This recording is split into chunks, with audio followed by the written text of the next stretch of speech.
என்னங்க வந்துட்டீங்களா? வந்தாச்சு. அண்ணன் எந்திரிச்சிட்டாரா இல்லையா? இல்லைங்க, மாமா தூங்கிட்டு தான் இருக்காரு. இன்னும் எந்திரிக்காம என்ன பண்ணிக்கிட்டு இருக்காரு?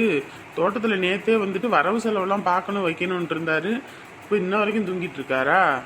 ஏங்க, நேற்று வேற கல்யாணம் ஆயிருந்துச்சு, அங்க இங்க அலைச்சல் வேற, அதனால இது தூங்கிட்டு இருக்காரா என்னவோ. மணி வேற ஆகி போச்சுமா. அவர் எத்தனை மணிக்கு எந்திரிச்சு எத்தனை மணிக்கு வரவு செலவை பார்த்து அவங்க எத்தனை மணிக்கு போறது?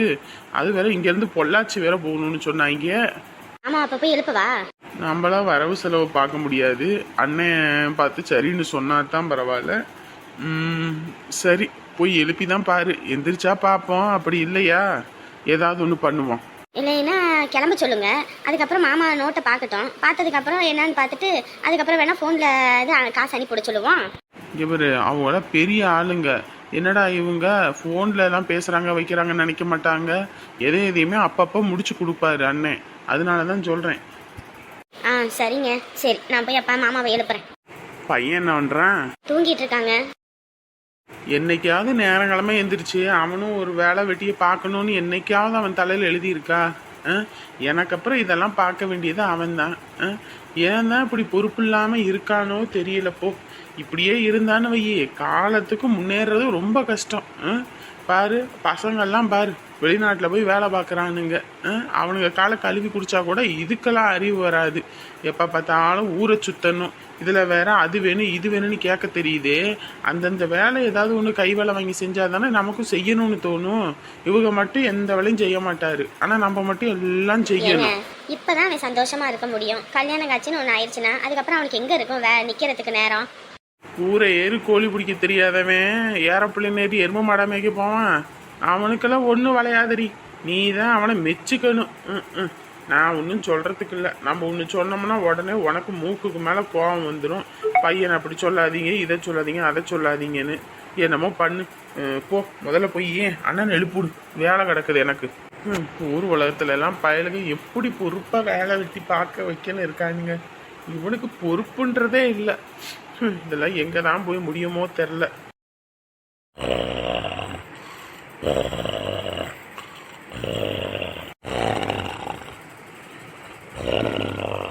ஐயோ, என்னடா இது இப்படி மோட்டர் ஓட்டிக்கிட்டு இருக்கான், எரிச்சலா வருதே. காலங்காத்துல நிம்மதியா தூங்க முடியுதா? ஐயோ, அப்படியே காதே பிச்சுக்கிட்டு போகும் போல இருக்குது. வசதியான ஆளை கல்யாணம் பண்ணுனா காசுக்கு எந்த கஷ்டமும் இருக்காது, நல்லா தூங்கலாம், நல்லா இருக்கலாம் நினச்சேன். கடைசியில் தூங்க போட முடியாத அளவுக்கு மோட்டரை போட்டு ஓட்டுன்னு ஓட்டுறான்.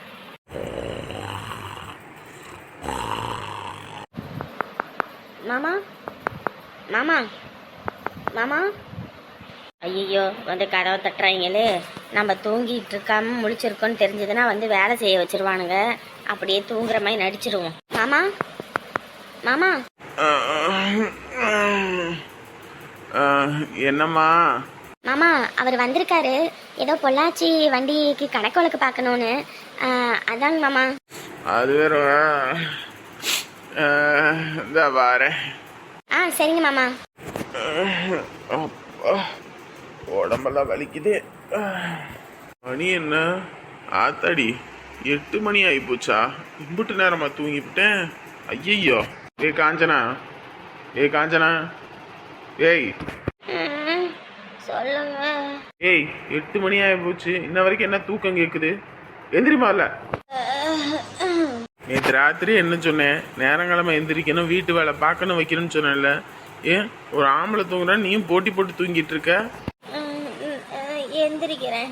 இங்க பாரு, ஒரு வீட்டுக்கு வந்த மருமவ காலையில் 6 மணிக்கு மேலே படுக்கையில் இருக்கக்கூடாது. அப்படி இருந்துச்சுன்னா ஸ்ரீதேவி தங்காது. அந்த வார்த்தையை வயலை சொல்லக்கூடாது. அப்புறம் என்னமோ போ, உனக்கெல்லாம் ஒன்றும் சொல்கிறதுக்கு இல்லை. நேரங்கிழமை எந்திரிச்சு தொலை. வாத்தாக்கறி என்னதான் சொல்லி கொடுத்துருக்காளோ தெரியல. இதில் வேற என் பிள்ளைங்கள நான் அப்படி வளர்த்துருக்கேன் இப்படி வளர்த்துருக்கேன்றா. எப்படி வளர்த்து தொலைச்சிருக்காளோ தெரியல. கை கால் முகத்தை கழுவிட்டு போவோம். ஆமாம், இவன் பெரிய இவன் வந்துட்டான். அப்போதான் 8 மணிக்கு எந்திரிக்கணும், 6 மணிக்கு எந்திரிக்கணும். எவனுக்காகவும் நான் மாற மாட்டேன். அவனுங்க தான் எனக்காக மாறியே ஆகணும். இந்த கன்றாவியில் இந்த சேலை வேற எவன் தான் கண்டுபிடிச்சி தொலைஞ்சானோ. காசா காசா காசான்னு. என்னங்க என்னங்க ஆ சொல்லு ராணி. என்னாச்சு? ஆ, ஏன் இப்படி சோகமா இருக்கீங்க? ஒரு சோகமும் இல்லை, சும்மா தான். என்னன்னு சொல்லுங்க. இல்லைம்மா, எதுக்கு அதை இதுன்னு சொல்லி உன்னை கஷ்டப்படுத்திக்கிட்டு. இங்க பாருங்க, எனக்கு எந்த கஷ்டமும் கிடையாது. என்னன்னு சொல்லுங்க. இல்லை, ரொம்ப நாளாக வேலை கிடைக்கலன்னு தேடி அலைஞ்சு தெரிஞ்சு ஒரு வேலை கிடைச்சிது. அதையும் நானே கெடுத்துக்கிட்டேன். இப்போ மறுபடியும் வேலை இல்லாமல் ஒரே இடத்துல வந்து உட்காந்துட்டேன். மறுபடியும் எந்த வேலை தான் கிடைக்கும்? அதான் அதை நினச்சி ரொம்ப வருத்தமாக கிடக்கு. ஒரே சங்கட்டமாகவும் இருக்குது. நம்ம வாழ்க்கையை எப்படி ஓட்ட போகிறோம், என்ன பண்ண போகிறோம், ஒன்றுமே புரியலன்னு ஒரு மாதிரி பைத்தியம் பிடிக்கிற மாதிரி இருக்குது. இங்க பாருங்க, அதை இதை நினைச்சு வருத்தப்படாதீங்க, சரிங்களா? எனக்கு என்னைக்கும் நம்பிக்கை இருக்குது. இந்த வேலை இல்லைனாலும் இன்னொரு வேலை கண்டிப்பாக உங்களுக்கு கிடைக்கும். அதுவும் நல்ல வேலையாக கிடைக்கணுங்க. இப்போ எல்லாருமே வந்து கஷ்டப்பட்டு உழைக்கிறத விட உழைக்காமல் எப்படி சம்பாதிக்கிறது தான் நிறைய பேர் யோசிக்கிறாங்க. அதை இதுன்னு சொல்கிறேன். உன்னை நல்லா வச்சுக்கணும்னு கூட்டிகிட்டு வந்தேன். அப்படி எதுவும் வச்சுக்க முடியாமல் போயிடுமோன்னு தான் பயமாக இருக்குது. இங்கே பாருங்க, நல்லா வச்சுக்கிறதுனா என்ன அர்த்தம்? நகை நட்டு போட்டுக்கிட்டு பட்டு சேலையெல்லாம் கட்டிக்கிட்டு அப்படியே ஊர் முழுக்க சுற்றிக்கிட்டு வீட்டில் எந்த வேலையும் செய்யாமல் இருக்கிறத நல்லா இருக்கிறதுன்னு அர்த்தமா? அது கிடையாது. காசு பணம் எதுவுமே இல்லைனாலும் என் மேலே நீங்கள் இவ்வளோ அன்பாக இருக்கீங்கல்ல. அதுவும் இல்லாமல் ஒரு பொண்ணுக்கு நகையோட அழகை விட புன்னகை தான் ரொம்பவே அழகு. அந்த புன்னகையோடு என்னை காலம் முழுக்க வச்சுக்கணும்னு நினைக்கிறீங்கல்ல. இதுக்கு மேலே வேற என்னங்க வேணும் எனக்கு? கஞ்சோ கூழோ குடிசையில் நமக்கு பிடிச்சவங்களோட இருந்தாலே போதும்னு சும்மா வாய் வார்த்தைக்காக எல்லாருமே சொல்லுவாங்கங்க. ஆனால் நான் உண்மையாகவே உங்கள் கூட வாழும்போது எதுவுமே இல்லைனாலும் சந்தோஷமாக இருக்கேங்க. எங்கள் அப்பா வீட்டில் எல்லாமே தான் இருந்துச்சு, ஆனால் எதையுமே நான் அனுபவிச்சது கிடையாது. ஆனால் இங்கே எதுவுமே இல்லைனாலும் நான் வாழ்க்கையை ஒவ்வொரு நிமிஷமும் அனுபவித்து வாழ்கிறேங்க. இதுக்கு மேலே ஒரு பொண்ணுக்கு என்னங்க வேணும்? இந்த அன்பான கணவனுக்கு முன்னாடி எதுவுமே எனக்கு பெருசு கிடையாது. என்னத்தா சாப்பிட்டீங்களா ரெண்டு பேரும்? சாப்பிட்டோம்மா, நீங்கள் சாப்பிட்டீங்களா? இனிமே தான் சாப்பிடணும். தான் அந்த மனுஷன் வெளியே போயிருக்கா, அப்படி வந்தோடனே தான் சாப்பிடணும். ஓ சரிம்மா. என்ன ஆச்சு? என் முகத்தை இப்படி தொங்க போட்டு உட்காந்துருக்கவன்? இல்லைம்மா, சும்மாதான். அட என்ன ஆச்சு? இல்லைம்மா, வேலை எதுவும் கிடைக்கல, அதான் அவர் வருத்தமா இருக்காரு. கிடைக்கும்பா, கிடைக்கும். மனசை மட்டும் விட்டுறாத, சரியா? இல்லைம்மா, அடுத்து என்ன பண்ண போகிறோன்னு ஒன்றும் புரியல. அதுவும் இல்லாமல் நாங்களும் வந்து இந்த வீட்டில் வாடகைக்குன்னு கூட கொடுக்காம இருக்கோம். ஒன்றும் அட்வான்ஸ் ஆகுது கொடுத்துருக்கணும், எதுவுமே கொடுக்காம வேலை இருக்கோமா? அதான் மனசுக்கு ரொம்ப கஷ்டமாக இருக்குது. இப்போ யார் உங்கள் ரெண்டு பேர்த்துக்கிட்டையும் வாடகையை கொடுங்க அட்வான்ஸ் கொடுங்கன்னு கேட்டது? இப்போ நானும் கேட்டேனா இல்லை அவர் எதுவும் கேட்டாரா? இல்லைம்மா, என்னதான் இருந்தாலும் நீங்களும் வயசானவங்க, உங்களுக்கும் ஏதாவது ஒரு வருமானம் வரணும்ல. நாங்கள் வந்து இப்படி உட்காந்துக்கிட்டு உங்களுக்கு எதையுமே கொடுக்காம இருக்கிறது ரொம்ப சங்கட்டமாக இருக்குமா? இங்கே வரு, நீங்கள் வர்றதுக்கு முன்னாடி மட்டும் எங்களுக்கு என்ன வருமானம் வந்து கொட்டுன்னு கொட்டுச்சா? ஒன்றும் கிடையாது. இந்த மனுஷன் என்கிட்ட போய் வரவு செலவு கணக்கெல்லாம் எழுதி கொடுத்துட்டு வருவார். அதில் வர வருமானத்தை வச்சு நாங்கள் ரெண்டு பேரும் பொழப்புத்தனத்தை பார்த்துக்கிட்டோம். இந்த வீடு சும்மாவே தான் பூட்டி கிடந்துச்சு. என்ன என் பிள்ளைங்கெல்லாம் வந்தாங்கன்னா இருக்குங்க வைக்குங்க. அதுக்கெல்லாம் அங்கிட்டு போய் சேர்ந்ததுக்கப்புறம் அந்த வீடு சும்மாவே தான் பூட்டி கிடக்குது. சும்மா இருக்கிற நிலத்துக்கு எதுக்கு வருமானம்? நீங்கள் ரெண்டு பேரும் இருந்துட்டு போங்க. யார் உங்களுக்கு வேணான்னு சொன்னது? அதுக்குன்னு இல்லைம்மா, என்றைக்குமே அப்படி தெரிஞ்சவங்களே சொந்த பந்தமே செய்யறதுக்கு முன் வர மாட்டாங்க. ஆனால் நீங்கள் எதையுமே எதிர்பார்க்காம எங்களுக்கு இவ்வளோத்தையும் செய்கிறீங்க. அதுக்குன்னு எல்லாம் ஊசியில் கிடைக்குதுன்னு நாங்களும் எல்லாத்தையும் அனுபவிக்க முடியுமாம்மா? ஓசின்னு எதுக்கு நினைக்கிற? உன் வீடு சரியா? இங்கே யாரும் உங்களை எதுவும் சொல்ல போகிறது கிடையாது. ஏதாவது சொல்லணும்னா நானும் உங்கள் ஐயாவும் தான் சொல்லணும். இல்லை வேற யாராவது வந்து எதுவும் சொல்கிறதுக்கு இருக்கா? வேலைக்கு போகிறத மட்டும் யோசி. எங்களுக்கு அதை கொடுக்கணும் இதை கொடுக்கணும்லாம் யோசிக்காதீங்க, சரியா? ஒன்றுமே புரியலம்மா, என்ன பண்ணுறதுனே தெரியல. சரி, உனக்கு விவசாயம் பண்ண தெரியுமா? அதெல்லாம் அவர் நல்லாவே பண்ணுவார். சரி, நம்ம காடு சும்மா தான் கிடக்குது. அது காட்டை பொறுத்த வரைக்கும் உடனே வருமானத்தை பார்க்க முடியாது, அதுக்கு நாள் ஆகும். ஆனால் இங்கே இருக்க வரைக்கும் நீங்கள் அதை போய் பார்த்துக்கங்க, ஏதாவது ஒன்று பண்ணுங்க. யார் உங்களை வேணான்னு சொன்னா? அன்னைக்கே நான் சொன்னேன், அது பின்னாடி பக்கம் உங்களுக்கு தேவையான விதை நெல்லை போட்டுக்கங்க, ஏதாவது ஒன்று பண்ணிக்கங்க அப்படின்னு சொன்னேன். அதையும் செஞ்சுக்க மாட்டேங்கிறீங்க. விதை நெல்லை வாங்கிட்டு வந்து போட்டு நல்லா கொஞ்சம் விளைச்சி விடுங்க, ஏதாவது ஒன்று பண்ணுங்க, சரியா? சும்மா கிடக்கிற நிலம் தான், ஏதோ உங்களுக்கு பிரயோஜனமாக இருக்கட்டும். இந்த வயசான காலத்தில் நாங்கள் ஒன்றும் க கலப்பையை பிடிச்சி எந்த வேலையும் பார்க்க முடியாது. என் பிள்ளைங்க எல்லாம் வெளிநாட்டில் செட்டில் ஆனனால அவங்க யாரும் இங்கிட்டு வரப்போகிறதும் கிடையாது. சரியா? உங்களுக்கு தேவையானதை போட்டு நீங்கள் எடுத்துக்கோங்க. சரிங்கம்மா. ஐயா என்ன சொல்லுவாருன்னு தெரியல. ஆமாம் ஆமாம், ஐயா என்னத்தை சொல்கிறாரு? ஐயாவும் எதுவும் சொல்ல மாட்டார், கொய்யாவும் எதுவும் சொல்ல மாட்டார். உங்களுக்கு என்னென்ன வேணுமோ அதை வாங்கி நல்லா விளைச்சலை போட்டு ஏதாவது ஒன்று பண்ணுங்க. சரியா? ராணி தான் சொன்னிச்சு, உனக்கு இங்கே அறுவடை பண்ணுற காய்கறி எல்லாம் தோட்டத்தில் போய் வியாபாரம் பண்ணுறது நல்லா வரும்னு. அந்த மாதிரி பண்ணுங்க, ஏதாவது ஒன்று பண்ணுங்க. இங்கே பண்ண முடியாதுன்னு இந்த உலகத்தில் ஏதாவது ஒன்று இருக்குதா? ஒன்றும் கிடையாது. சரிங்கம்மா. பம்பு செட்டு இருக்குது, அதில் தண்ணி வரும், மோட்ரு போட்டுக்கோங்க. ஏதாவது ஒன்று பண்ணுங்க. சரியா? சரிங்கம்மா. அவர் வந்துடட்டும். அவர் வந்தோடனே அவருக்கு சாப்பாடு போட்டு கொடுத்துட்டு நான் வாரேன், தோட்டத்தை காட்டுறேன், என்ன பண்ணணுமோ நீங்கள் பண்ணுங்க. சரிங்கம்மா. என்னடா தம்பி, என்ன போயிட்டாங்களா? ஆள் இருக்காங்களா? இருக்காங்கண்ணே. உட்கார வச்சுட்டு தான் வந்திருக்கேன். இருங்க, வீட்டுக்கு போயிட்டு அண்ணன்கிட்ட சொல்லிட்டு கூட்டிட்டு வரேன்னு. நீயே பார்த்து விட்டு அனுப்ப வேண்டியதானே? என்னையே எதிர்பார்ப்பியா? இல்லைண்ணே, என்னைக்கும் நீ பார்த்து அனுப்புற மாதிரி வருமா? அதனாலதான். ஏண்டா, காலத்துக்கும் என்னையவே எதிர்பார்த்துக்கிட்டு இருப்பியா? நீயே எல்லாத்தையும் கத்துக்கிட்டா தானடா பிரச்சனை இல்லை. இப்ப நானே செத்துக்கித்து போயிட்டேன், எனக்கு அப்புறம் யாரு பாப்பா? என்னே, ஒரு வார்த்தைக்காக கூட அப்படி சொல்லாதனே. இவன் ஒருத்தன்டா, ஒன்று சொன்னா போதும் உடனே மூஞ்ச தூக்கிக்குவான். அப்படின்னு இல்லைண்ணே, நீ காலத்துக்கும் நல்லா இருக்கணும். சரி இரு, வரேன். எம்மாடி மல்லிகா. மாமா சொல்லுங்க மாமா. காஞ்சனாவை என்னோட சட்டையை எடுத்துட்டு வர சொல்லு. சரிங்க மாமா. ஸோ இந்த வீட்டில் நிம்மதியாகவே தூங்க விட மாட்டாங்க போல இருக்கேன். லொட்டு லொட்டு லொட்டுன்னு கதவு போட்டு தட்டிக்கிட்டு வாங்க. மணி ஆயிடுச்சு, இன்னும் எந்திரிக்கலையா? எந்திரிக்கணும். சொல்லுங்க, என்ன விஷயம்? ஆமா, கீழே சட்டையை எடுத்துட்டு வர சொன்னாரு, எடுத்துட்டு வாங்க. இதுக்கு முன்னாடி இந்த கிழவனுக்கு யார் சட்டையை எடுத்து கொடுத்தா? அவனா தானே வந்து எடுத்துக்கிட்டு போயிருப்பான். இப்போ மட்டும் என்ன இவனுக்கு சட்டையை எடுத்து கொடுக்கறதுக்கு ஒரு ஆள்? எடுத்துட்டு போறதுக்கு என்ன வந்துச்சு? சி, இதுல இது வேற கசன்னு. இதெல்லாம் எரிச்சலா இருக்குது. முதல்ல ஃப்ரீயா இருக்கணும்ப்பா, அதுதான் முக்கியம். நீயும் தோட்டத்து வேலையை வந்து கத்துக்கனா கத்துக்க மாட்டேன், இந்த வடிவும் கத்துக்க மாட்டான். நான் போனதுக்கு அப்புறம்லாம் என்ன பண்ண போறீங்கன்னு தெரியல. வந்து தொழில கத்துக்கங்கடா, அப்பதானடா என்னை எதிர்பார்க்காம நீங்க இருப்பீங்க. நானும் என்ன வயசு குமரனா? எனக்கு வயசாகி போச்சு. எத்தனை காலத்துக்கு தான் நானும் ஓடி ஆடி வேலை பார்க்க முடியும்? அத்தனை சட்டை கிடக்குது, இதுல எந்த சட்டையை இந்த ஆளு போடுவான்னு தெரியல. சரி, அவன்கிட்ட போய் கேட்போம். ஏங்க,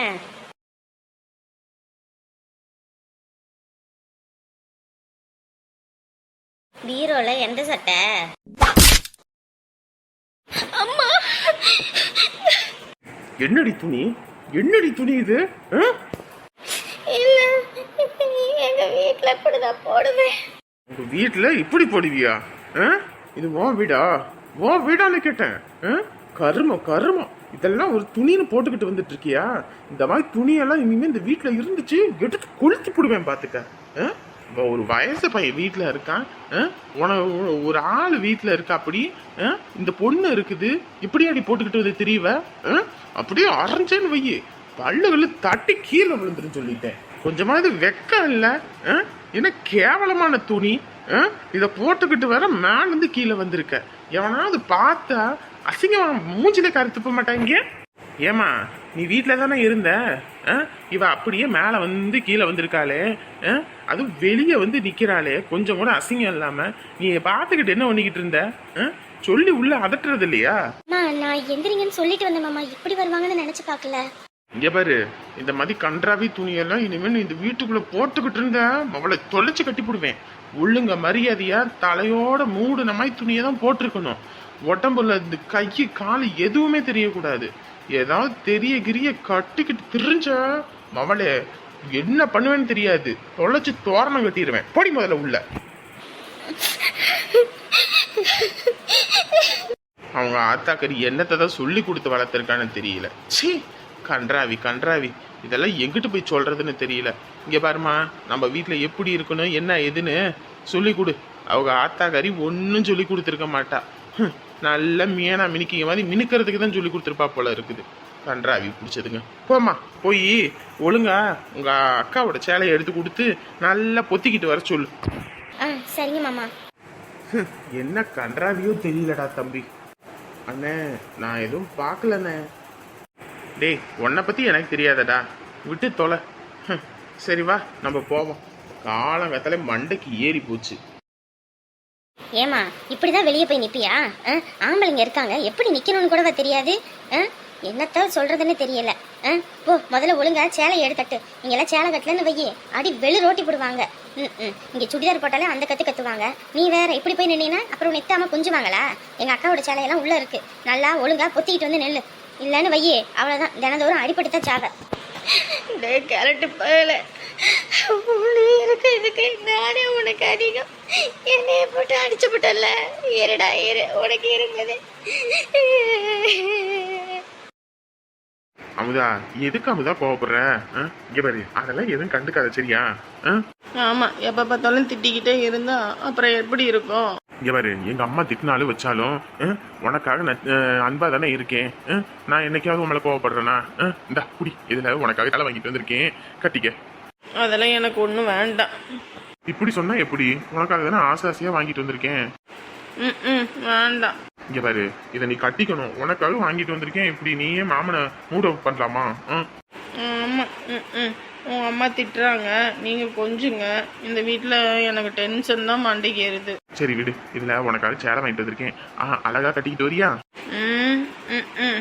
இங்க பாரு, இங்க பாரு, பாரு என்னைய ஆசாசியா உனக்காக 10 கடை ஏறி இறங்கி புது டிசைனா பார்த்து வாங்கிட்டு வந்திருக்கேன். கட்டிக்க. மாமா, அந்த பொண்ணை வேற நீங்க திட்டி போட்டீங்க, அவங்களுக்கும் வேற வருத்தமா இருக்கும். கொஞ்சம் வெளியே எதுவும் கூட்டிட்டு போயிட்டு வாங்க, சரிங்களா? ஏம்மா, நீயும் தான் இந்த வீட்டுக்கு மருமவளா வந்து இத்தனை வருஷம் ஆகி போச்சு. ஒரு நாளும் இந்த குடும்பத்துக்கு மாறா எதுவுமே நீ பண்ணது கிடையாது. குடும்ப பொறுப்பு தானே இருக்க. அப்படின்னும் போது வீட்டுக்கு வந்த பொண்ணு எப்படி இருக்கணும்னு கூடவா தெரியாது? ஏன் இதை கூடவா நம்ம சொல்லி தரணும்? அவங்க வீட்டில் அப்படி இருந்தானா இங்கேயும் இருக்கணுமா? அப்படின்றது இல்லையே. அதுவும் 4 ஆம்பளைங்க வராங்க, நம்ம வீட்டில் இப்படி இருந்தோம்னா என்ன நினைப்பாங்க? நம்ம வீட்டிலே 3 ஆம்பளைங்க இருக்கோம். அப்படின் போது இந்த மாதிரிலாம் துணி போட்டுக்கிட்டு வரலாமா? 4 பேர் வருவாங்க போகிறவங்க, நம்மளை எப்படி துணியை போட்டிருக்கோன்றதை பொறுத்து தான் அவங்க பார்க்குற கண்ணோட்டம் நம்மளை மேலே இருக்குது. புரியுதா? ஆடை உரிமை எல்லாத்துக்குமே இருக்குது. எப்படி வேணாலும் போடலாம், வைக்கலாம். ஆனால் ஒருத்தர் நம்மளை நல்ல விதமாக பார்க்குறதும் கெட்ட விதமாக பார்க்குறவும் அவங்களுடைய கண்கள் எதை பொறுத்து இருக்குது? நம்ம போடுற ஆடையை பொறுத்து தான் இருக்குது. அதுக்காக தான் நம்ம சொல்கிறது, வேற என்னத்துக்காக சொல்கிறது? நம்ம என்னமோ தப்பாக என்னமோ சொன்ன மாதிரி அவளை வந்து நம்ம இது பண்ணுறதுக்கெல்லாம் இல்லை. அவள் பண்ணினது தப்பு, அவள் உணரணும்னா இப்படி எல்லாம் கொடுத்தா தான் அடங்கும். அதனால தான் நான் பண்ணேன், வேற ஒன்றும் இல்லை. மாமா அங்க பாருங்க. வா வா. இது எப்படி இருக்கு பார்க்கறதுக்கு? அதை விட்டுட்டு போட்டுட்டு வாரா ஒரு துணின்னு. அதை சரி, ப்ளவுஸு போடுறது கை வெளியே தெரியக்கூடாத அளவுக்கு போடணும். இது என்ன கன்றாவி? இது ஸ்லீவ்லெஸ் அப்படித்தான் இருக்கு. ஸ்லீவ் லெஸ்ஸு ஸ்லீவு இது அந்த இதெல்லாம் என்கிட்ட பேசக்கூடாது. ஒழுங்காக கை மொத்தமும் மறைச்ச மாதிரி தான் துணியை போடணும், சரியா? அப்புறம் இது என்ன பொட்டு இன்னைக்கே தெரியாத அளவுக்கு? இல்லை, அதுதான் இல்லையே. இருந்திருந்தா தான் எனக்கு தெரிஞ்சிருக்குமே. இந்த மல்லிகை எப்படி வச்சிருக்கு அந்த மாதிரி அப்படியே பொட்டு மாரியாத்தா கணக்காக இருக்கணும், சரியா? நல்லா பெருசாக வைக்கணும். இத்திலுண்டு புழுக்க சைஸில் வைக்கக்கூடாது சொல்லிட்டேன். விளட்டு போயில, உன்னை கல்யாணம் பண்ணது போதும் எல்லாத்தையும் பொறுத்துக்கிட்டு போகணும்னு எனக்கு தலையெழுத்து. என்ன பண்ணுறது? காசு பணத்துக்காக எல்லாத்தையும் அனுசரித்து போகிறதா இருக்குது. அவனே காசு பணம்லாம் எனக்கு கிடைக்கட்டும், அதுக்கப்புறம் இருக்கு உனக்கு. அதுக்கப்புறம் நான் வச்சு சேரேன் இரு உன்னைய. என்ன பைய தூக்கிக்கிட்டு வரேன்? அடே என்னடா இது? இவன் எதுக்கு இப்போ இங்கே வந்து நிற்கிறான்? வடிவு என்ன ஆச்சுப்பா? எதுக்கு பைய தூக்கிட்டு வந்து நிற்கிற? இல்லை பெரியப்பா, என் ஃப்ரெண்டு சென்னையில் வேலை இருக்குன்னு சொல்லியிருக்கான். அதான் வேலைக்கு போக போகிறேன். வேலைக்கு போக போறியா? ஏய் அதெல்லாம் ஒன்றும் வேணாம், இங்கேருந்து இதை பார்த்துக்க, அது போதும். இல்லை பெரியப்பா, இங்கெல்லாம் ஒரு வேலையும் செட் ஆக மாட்டேங்குது. அதான் என் ஃப்ரெண்டுகிட்ட சொல்லி வச்சுருந்தேன். அவன் இப்போ தான் வேலை இருக்குது அப்படின்னு சொல்லியிருக்கான். அதனால் அங்கே போனால் என் லைஃப்பும் நல்லா இருக்கும். அதான் இங்கே பாரு, ஏற்கனவே உன் அண்ணனுங்க எல்லாரும் எங்களுக்கு வேலை தான் முக்கியம்னு சொல்லிட்டு எல்லாத்தையும் விட்டுவிட்டு அவனுங்க வெளிநாட்டில் போய் செட்டில் ஆகிட்டானுங்க. இப்படி நீயும் போய் அங்கே செட்டில் ஆகிட்டீன்னா அப்புறம் இங்கே யாருடா இருக்கிறது? யாருக்காக மட்டும் சேர்த்து வச்சிருக்கிறது? எல்லாம் உனக்காக தான். என்னது? எல்லாம் இவனுக்கு தான் இம்புட்டு சொத்துமா? ஐயோ இல்லை பெரியப்பா, அதெல்லாம் செட் ஆகாது. நான் கிளம்புறேன். என்னம்மா முதல்ல எல்லாம் நான் சொல்கிற பேச்சுக்கு சரி சரின்னு தலையாட்டுற பையன் இன்னைக்கு சொல்கிற பேச்சை கேட்காம பண்ணிக்கிட்டு இருக்கான். இல்லை மாமா, அவன் எந்த ஒரு முடிவெடுத்தாலும் சரியாக தான் இருக்கும். அவனும் கொஞ்ச நாளைக்கு வெளியே போயிட்டு வெளி உலகம் என்னன்னு கற்றுக்கட்டுமே. இங்கே பாரு, அதெல்லாம் ஒன்றும் வேணாம் சரியா? கம்முன்னு இங்கே இரு, புரியுதா? நீ அங்கே போய் சம்பாதிக்கிற எம்புட்டு பணம்னு சொல்லு, நம்மக்கிட்ட வேலை செய்யி, நான் அந்த பணத்தை தாரேன். உனக்கு அப்படி கஷ்டமாக இருந்துச்சுன்னா சும்மா நீ எங்கேயெல்லாம் போயிட்டு கஷ்டப்படக்கூடாது சரியா? அதுவும் இல்லாமல் அவனுங்கத்தான் வந்துட்டு காசு காசு முக்கியம்னு சொல்லிட்டு அங்கிட்டு போயிட்டானுங்க. நீயும் காசு தான் முக்கியம்னு போனேன்னு வையே, நீயும் அங்கேயே கல்யாணம் பண்ணிட்டு நீயும் அங்கேயே செட்டில் ஆயிடுவாடா. அதுக்கப்புறம் நாங்கள் எதுக்குடா இங்கே இருக்கணும்?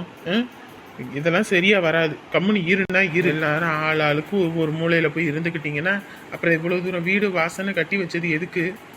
சும்மா தர்மத்துக்கு கட்டி விட்ருக்கனா? அவனுங்க தான் அனுபவிக்கல, நீ தான் ஒத்த பையன் இந்த வீட்டுக்கு, நீ தான் எல்லாத்தையும் அனுபவிக்கணும் வைக்கணும், புரியுதா? என்ன உன் பெரிய பையன் பேசுகிறேன் வைக்கிறேன்னு நினைக்காத, எல்லாம் உன் நல்லதுக்கு தான். நாளை பின்ன நீ எங்கேயும் போய் கஷ்டப்படக்கூடாது, புரியுதா? கம்முனு இரு. அடப்பாவி, இது தெரியாம போச்சே. நீ என்ன வாயை பார்த்துட்டு இருக்க? போய் பையனுக்கு சீக்கிரம் சமைக்கிற வழியை பாருங்க. சரி. டேய், உன் வருத்தம் என்னன்னு புரியுதுடா. உங்கள் பெரியப்பா கிட்ட சொல்லலாம் தான், ஆனால் சொன்னால் நம்மளால எந்த பிரச்சனையும் வந்துடக்கூடாதுன்னு தாண்டா சொல்ல முடியல. அம்மா, ஒரே வீட்டில் இருந்து என்னால் பார்க்க முடியாதும்மா. உன் வருத்தம் எனக்கு புரியுதுப்பா. என்ன பண்ணுறது, உங்கள் பெரியப்பா வெளியெல்லாம் அனுப்ப மாட்டாருடா. அதுவும் இல்லாமல் அவர் பெத்த பசங்க தான், அவங்கெல்லாம் அவங்கவுங்க வாழ்க்கை முக்கியம்னு போயிட்டாங்க. நீயும் அப்படி போயிட்டீன்னா என்ன பண்ணுறதுன்னு தான் அவர் உன்னைய கைக்குள்ளே வச்சுக்கணும்னு நினைக்கிறாரு. புரிஞ்சுக்க சரியா? எப்படி ஒரே வீட்டில் இருந்து பார்க்கறதுன்னு தான் சங்கட்டமாக இருக்குது. இங்கே பாரு, நீ எதுக்கு அவகிட்ட பேசணும் வைக்கணும், கண்டுக்காம இரு சரியா?